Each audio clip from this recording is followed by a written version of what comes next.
Perkenalkan, nama saya Rahel Oktora, salah satu peserta acara Sendimas. Saya dari Fakultas Hukum Universitas Kristen Maranatha. Pada kesempatan kali ini saya akan mempresentasikan tulisan saya hasil aktivitas Abdimas berupa sosialisasi aturan hukum pidana terkait unsur memberatkan dan meringankan dalam penjatuhan vonis hakim atas kasus-kasus yang menyita perhatian masyarakat. Hukum bertujuan untuk mencapai keadilan. Keadilan merupakan sesuatu yang sebenarnya bersifat relatif. Adil tidak adil menurut pandangan satu orang dengan orang lain senantiasa bisa berbeda. Dicerna melalui suatu rasa, maka kita mengenal ada istilahnya sense of justice. Nah, di sini masyarakat perlu diedukasi bagaimana memahami keadilan yang sifatnya memang relatif. Masyarakat Indonesia seringkali mudah terprovokasi dengan berita-berita atau dengan headline-headline tentang penegakan hukum, di mana kemudian masyarakat langsung mengambil kesimpulan bahwa keadilan sama sekali tidak tercapai, hukum sama sekali tidak ditegakkan dengan benar. Di dalam aktivitas penyuluhan hukum ini, saya mengangkat beberapa contoh kasus yang menyoroti tentang pengaruh pemberitaan kasus-kasus hukum oleh media terhadap persepsi masyarakat tentang keadilan. Di sini saya mengambil beberapa contoh di mana dalam memberitakan perkembangan sebuah kasus, seringkali media menggunakan kata-kata yang dapat memicu pro kontra di tengah masyarakat, menimbulkan opini negatif dan tidak sepenuhnya berlandaskan fakta. Sebagai contoh, karena bersikap sopan, terdakwa X divonis bebas. Nah, kalimat-kalimat seperti itu langsung bisa menimbulkan persepsi di dalam masyarakat, oh di Indonesia asal sopan bebas dari jerat hukum, bahwa sebenarnya kan pada faktanya tidak demikian. Pemberitaan yang demikian bisa menimbulkan persepsi bahwa hukum di Indonesia, hukum khususnya hukum pidana itu sangat buruk, hukum dianggap tidak dapat mewujudkan keadilan, sehingga tujuan dari dilakukan pengabdian masyarakat dalam format penyuluhan hukum ini adalah untuk memberikan pemahaman kepada masyarakat tentang bagaimana peraturan hukum pidana terkait unsur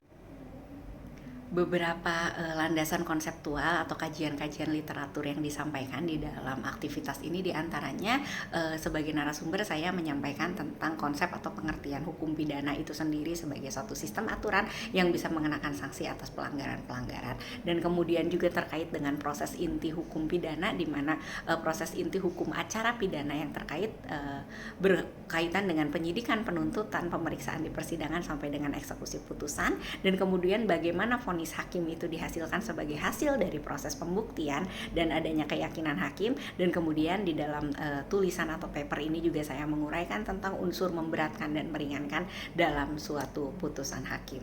Unsur memberatkan dan meringankan ini tentunya didasari oleh pertimbangan-pertimbangan yuridis, baik itu dari dakwaan jaksa penuntut umumnya, pasal yang dilanggar, alat buktinya apa.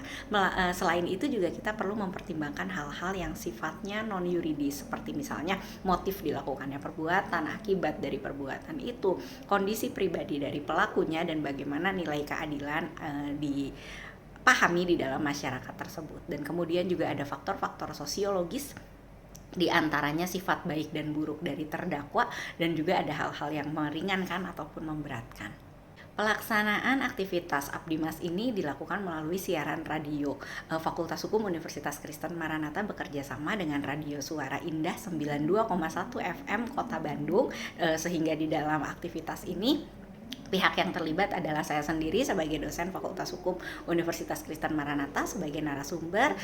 Abdimas ini juga melibatkan seorang mahasiswa dan tentunya pihak dari Radio Suara Indah itu sendiri. Jadi kami menyajikan suatu topik hukum di dalam satu siaran edukasi hukum yang bertema ketok palu, yang dapat diakses oleh masyarakat melalui gelombang radio konvensional ataupun live streaming pada situs suaraindahfm.com.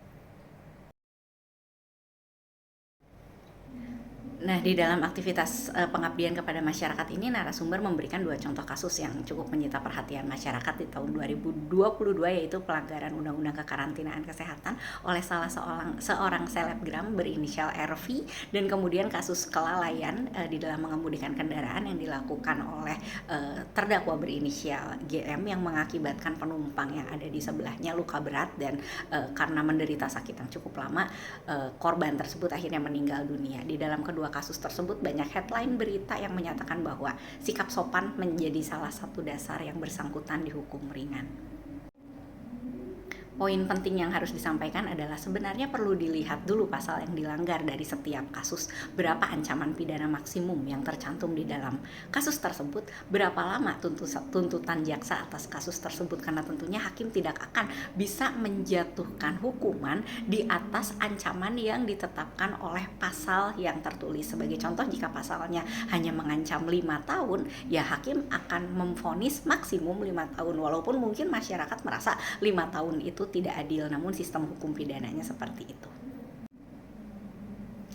Di dalam menjatuhkan vonis, seorang hakim harus senantiasa berpedoman terhadap pasal 8 ayat 2 Undang-Undang Nomor 48 Tahun 2009 tentang kekuasaan kehakiman, bahwa di dalam mempertimbangkan berat ringannya pidana, hakim wajib memperhatikan sifat baik dan buruk dari terdakwa. Beberapa contoh alasan meringankan yang lazim dilakukan di dalam penjatuhan putusan diantaranya bahwa terdakwanya masih muda, mengakui perbuatannya, bersikap sopan, dan lain-lain. Sehingga kata-kata bersikap sopan itu sebenarnya adalah memang kata-kata yang lazim menjadi bagian dari pertimbangan hakim di dalam praktik penjatuhan putusan pidana di Indonesia.